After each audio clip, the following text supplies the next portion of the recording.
Hello friends, நாங்கள் வந்து YouTube channel ஒன்று ஓப்பன் பண்ணியிருக்கிறோம். இப்போ முதலாக வந்து இரண்டமடு குளத்துக்கு வந்திருக்கிறோம். இங்கே பார்த்தீங்கன்னா தண்ணி இருக்குது, பச்சை புல் இருக்குது. இதான் சொல்கிறாடி நீ. ஹலோ ஃப்ரெண்ட்ஸ், நாங்கள் யூடியூப் சேனல் ஓப்பன் பண்ணியிருக்கோம். இரண்டாமடு குளத்துக்கு வந்து நிற்கிறோம். இந்த பச்சை புல் கொஞ்சம் சத்தமாக கையிடா.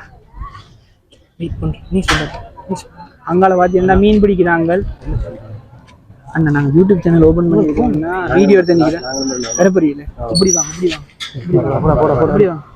சரி இதான் சொல்லுங்கள் 2 வருஷம். இங்கே பார்த்தீங்கன்னா பச்சை புல்லெல்லாம் இருக்குது. அப்படியே அங்கால கொஞ்சம் கேமரா தட்டிங்கன்னா தண்ணி எல்லாம் ஓடுது. அதுக்குள்ள எல்லாம் நீந்துறாங்க. ஆக்கள் எல்லாம் இங்கே பார்த்தால் பச்சாங்கரையல் அப்படிலாம் இருக்குது. முன்னால் ஐஸ்கிரீம் கடை இருக்குது. நீங்களும் வந்தால் பார்க்கலாம். ஹலோ ஃப்ரெண்ட்ஸ், நாங்கள் இரண்டாமடு குளத்துக்கு வந்து நிற்கிறோம். இந்த பச்சை புல் இருக்குது. நீ சொல்லு. அதெல்லாம் சரியான யூடியூப் கடை வந்து எங்கே ஓப்பன் பண்ணுவாங்க?